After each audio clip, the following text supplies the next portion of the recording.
बच्चों, third year political science के paper first में जो अपने फर्स्ट पेपर है, पाश्चात्य विचारक और विचारधाराएं, उसके बारे में अपन पहले डिस्कस कर रहे थे। और पाश्चात्य विचारकों के बाद अपन विचारधाराओं के ऊपर आए थे। विचारधाराओं को समझने का प्रयास कर रहे थे, जिसमें सबसे पहले आदर्शवाद की चर्चा हुई थी। आदर्शवाद की प्रमुख विशेषताएं और आदर्शवाद के अनुसार राज्य राजनीति इत्यादि के क्या मायने हैं। और उसके बाद सबसे पहले जो दो प्रमुख परंपराएं रही है आदर्शवाद की, उसके बारे में भी विचार किया। हालांकि इससे पहले जो प्राचीन यूनानी आदर्शवादी विचारक परंपरा है प्लेटो और अरस्तु की, उसके ऊपर भी मैंने बताया था उनके विचारों के बारे में। तत्पश्चात आधुनिक काल में दो प्रमुख जो स्कूल ऑफ थॉट रहे हैं, जो विचार परिवार विचारों का एक ये रहा है, स्थान रहा है। वो एक तो जर्मन आइडियलिस्ट थिंकर्स, जर्मन आदर्शवादी विचारक, जिसमें मैंने चर्चा की थी। चाहे वो कांट हो, या फिर फिक्टे हो, या फिर हिगेल हो, ये जर्मन स्कूल ऑफ थॉट के माने जाते हैं।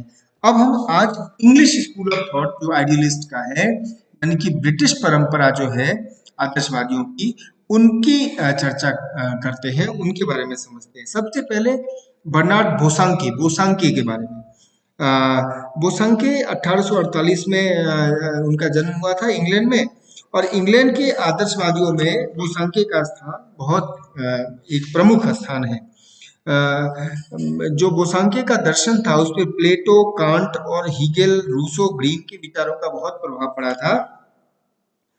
और विशेष रूप से बोसांके के बारे में कहते हैं कि बोसांके अपना दर्शन रूसो तथा ग्रीन से प्रारंभ करता है और हीगेल में उसकी जो है वो समाप्त करता है। उसकी परिणति हीगेल के रूप में होती है।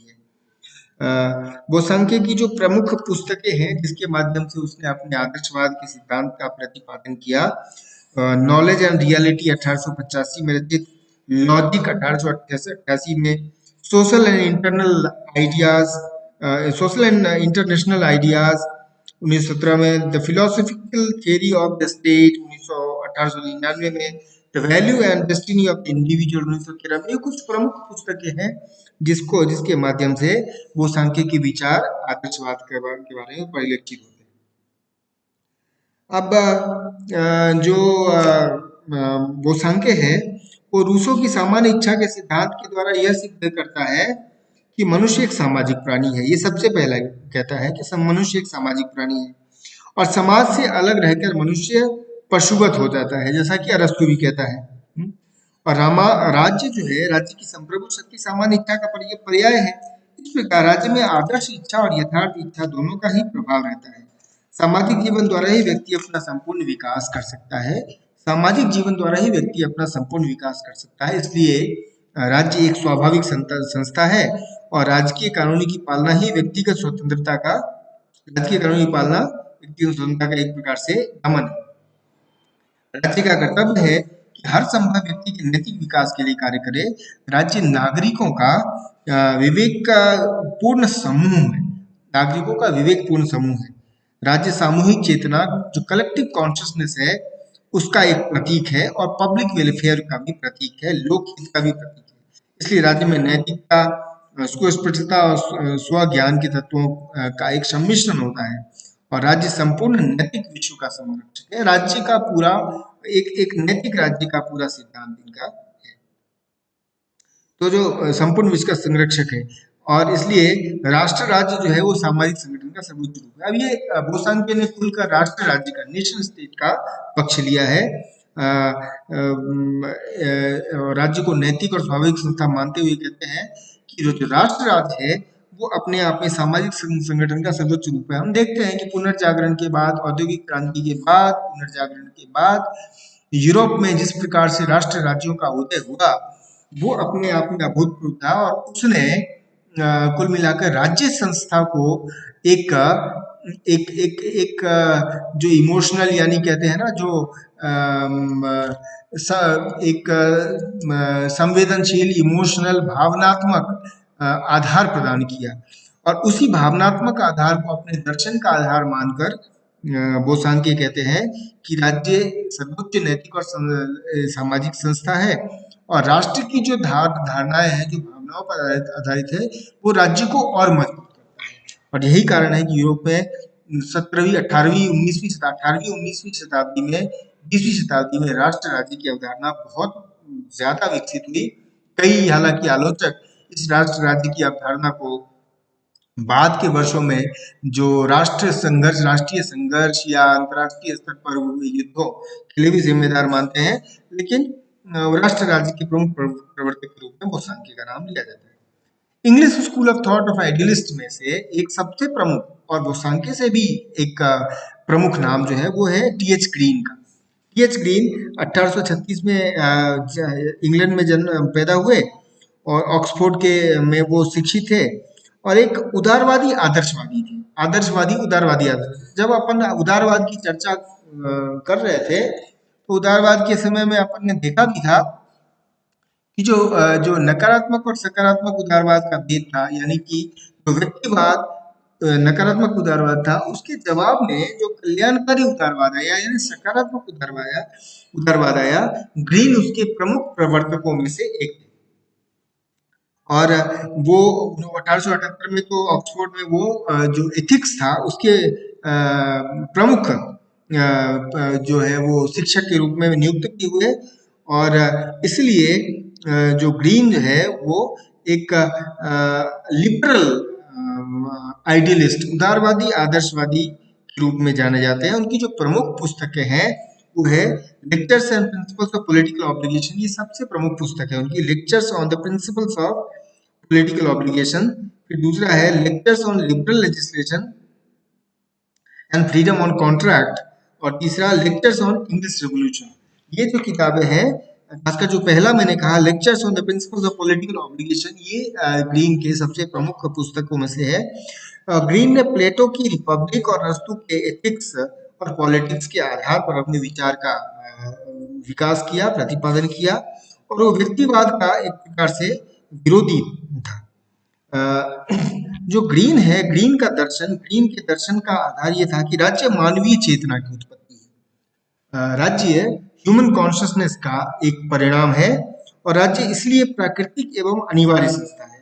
राज्य एक नैतिक संस्था है।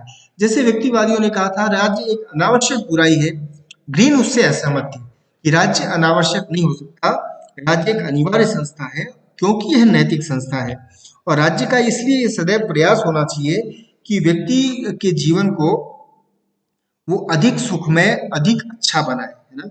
राज्य अपनी शक्ति का प्रयोग अधिकारों को उपयोगी बनाने के लिए करता है, न कि अपने शक्ति का प्रयोग अपनी निरंकुश सत्ता को स्थापित करने के लिए करता है।